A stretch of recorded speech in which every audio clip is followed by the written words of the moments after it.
The fluorescent lights of the conference room hummed, a low, persistent thrumming that usually faded into the background. Today, it felt like a spotlight, harsh and unforgiving, illuminating every bead of sweat on my husband's forehead. He sat across from me, his usual swagger replaced by a nervous twitch in his jaw. His lawyer, a woman with a severe haircut and an even more severe expression, clutched a thick file. My own lawyer, Sarah, a quiet force of nature, simply watched, her gaze unblinking. This was it, the final, agonizing chapter of a story I never wanted to write. I remember the beginning, though. Don't we all? The naive belief in forever, the shared dreams sketched out over late-night coffees. He was charming, of course. All the good ones are, at first. He had a way of making me feel like the center of his universe, like my aspirations were his own. I was a writer, always had been, scribbling stories in notebooks, weaving tales in my head. He encouraged it, or so I thought. He'd say, "Go for it, babe. Write your masterpiece. I'll be your biggest fan." And I did. I poured my soul onto the pages, crafting a story of resilience, of overcoming impossible odds. It was a story born from my own quiet battles, battles he knew nothing about, battles I fought while he was out chasing his own, far less noble, pursuits. But I thought it was our story in a way, a testament to the life we were building, even if only one of us was actually building it. The calls started subtly at first. Publishers interested. An agent, a real one who saw something in my words. I was ecstatic. He was a less so. A flicker of something in his eyes I couldn't quite place then. Not pride, not joy. Something colder. He'd offer lukewarm congratulations, then quickly pivot to his own day, his own supposed triumphs. It should have been a red flag. But love, or what I mistook for it, has a way of blurring the edges of reality. The book deal was massive. More money than I'd ever dreamed of. It was supposed to be our fresh start, a new chapter for us both. I remember showing him the contract, my hands trembling with excitement. He scanned it, his eyes narrowing, not with wonder, but with calculation. He said, "Good job, babe. Now we can finally get that new car, not you can get that new car." We. Even then, it was a subtle shift in ownership. The book launched, a whirlwind of interviews and book signings. It resonated with people. It became a bestseller. My name was everywhere. His, conspicuously absent. He grew increasingly distant, his calls fewer, his excuses more elaborate. He started spending more time at the office, though I rarely saw any evidence of his work. I was too caught up in the current of success, too naive to see the undertow pulling me away from him. Then came the day the current finally dragged me under. A phone call. Not from him, but from a woman. His secretary, she claimed. "He's left you," she said, her voice surprisingly devoid of emotion. "He's moved on, just like that." A cold, clinical pronouncement. My world, built on the shifting sands of his promises, collapsed around me. The bestseller, the dream, the future, it all turned to ash in my mouth. I remember standing in the wreckage of our life, the silence of the empty house deafening. The initial shock gave way to a searing pain, then a cold, quiet anger. He had taken everything, or so it felt. My trust, my future, my belief in love. But he wouldn't take my words. He wouldn't take my story. The divorce proceedings began, a slow, grinding process that chipped away at what little hope I had left.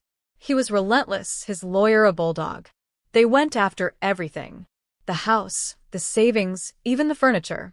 It was clear he intended to leave me with nothing, to erase me from the narrative we once shared. Then came the demand for the book royalties. My book. My blood, sweat, and tears. He claimed it was marital property, a joint venture. He argued that his support had enabled me to write it. The audacity of it took my breath away. He, who had barely lifted a finger to support me emotionally, let alone financially, now wanted to stake a claim on the one thing that was truly, unequivocally mine. I felt a cold fear grip me. What if they succeeded? What if he really did manage to steal the last piece of me? I looked at Sarah, My lawyer, her face impassive. "We fight," she said, her voice quiet but firm. "We fight for every single word." I spent countless hours with Sarah, dissecting every aspect of our marriage, every lie, every manipulation. It was a painful excavation, unearthing memories I'd rather keep buried.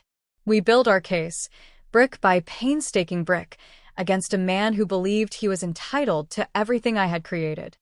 The day of the final hearing arrived, thick with tension. My ex-husband, surprisingly, looked a little less confident than usual. Maybe the weight of his own lies was finally pressing down on him. His lawyer presented their arguments, painting a picture of a devoted husband who had selflessly supported his wife's artistic endeavors. I almost laughed. The sheer fabrication of it was astounding. Then it was our turn. Sarah stood, calm and collected, and began to dismantle their carefully constructed facade. She presented evidence of his absenteeism, his financial neglect, the emotional toll he had taken. She spoke of the late nights I spent writing, the sacrifices I made, all while he pursued his own selfish desires. "And now," she concluded, her voice rising slightly, "he seeks to profit from her success, a success he not only did not contribute to, but actively undermined." The judge, a stern-faced woman who had seen it all, listened intently. My ex-husband shifted in his seat, his eyes darting nervously. Then came the unexpected turn. Sarah looked at me, a subtle nod. She turned to the judge. "Your Honor, we have one final piece of evidence we'd like to present." She held up a copy of my book, its cover gleaming under the fluorescent lights. My ex-husband's lawyer scoffed. "What is this, a book club meeting?" Sarah ignored her. She walked towards the judge, then handed the book to the court clerk. "Could you please read the dedication aloud?" she requested, her voice clear and steady. A hush fell over the courtroom. My ex-husband looked confused, then a flicker of apprehension crossed his face. He knew what was coming. He just didn't know how bad it would be. The clerk, a young woman with glasses perched on her nose, cleared her throat. She opened the book to the dedication page. Her eyes scanned the words, then widened slightly. She looked up at the judge, a question in her gaze. The judge nodded, a faint, almost imperceptible smile playing on her lips. The clerk took a deep breath. And then, in a voice that carried clearly through the silent courtroom, she read, "To my lawyer, without your unwavering belief in me, your tireless fight for justice, and your steadfast refusal to let my voice be silenced, this story would never have seen the light of day. This victory, like so many others, is yours." The words hung in the air, potent and undeniable. My ex-husband's face went white. His jaw dropped. He looked utterly blindsided, as if a tidal wave had just crashed over him. His lawyer, for once, was speechless, her severe expression replaced by one of utter bewilderment. A ripple went through the courtroom. A few murmurs quickly hushed. The judge, no longer hiding her smile, looked directly at my ex-husband. "Mr. Peterson," she said, her voice calm but firm, "it appears your wife has already dedicated her success to the person she believes truly earned it. And it is clearly not you." The rest was a blur. The judge's ruling was swift and decisive. My ex-husband's claims were dismissed. The royalties, the book, my future, all mine. He walked out of that courtroom a broken man, stripped of his lies, his entitlement, and his ill-gotten gains. He had tried to steal my story, but in the end, my story had exposed him. I walked out into the crisp air, the sunlight feeling warmer, brighter than it had in months. Sarah was beside me, a small, triumphant smile on her face. "You are brilliant," I told her, my voice thick with emotion. She just squeezed my arm. "You wrote the dedication," she said. "I just helped you make sure it was heard." The battle was over. The war, perhaps, would never truly end. But I had won this skirmish. I had reclaimed my voice, my narrative, my very self. The scar tissue would form, I knew, but beneath it, a new strength had taken root. And as I looked at the world with fresh eyes, I knew one thing for sure. My next story, the one I was living right now, was going to be even better.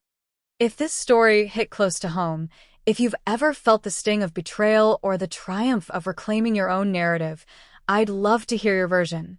Drop a comment below with where you're listening from and what time it is.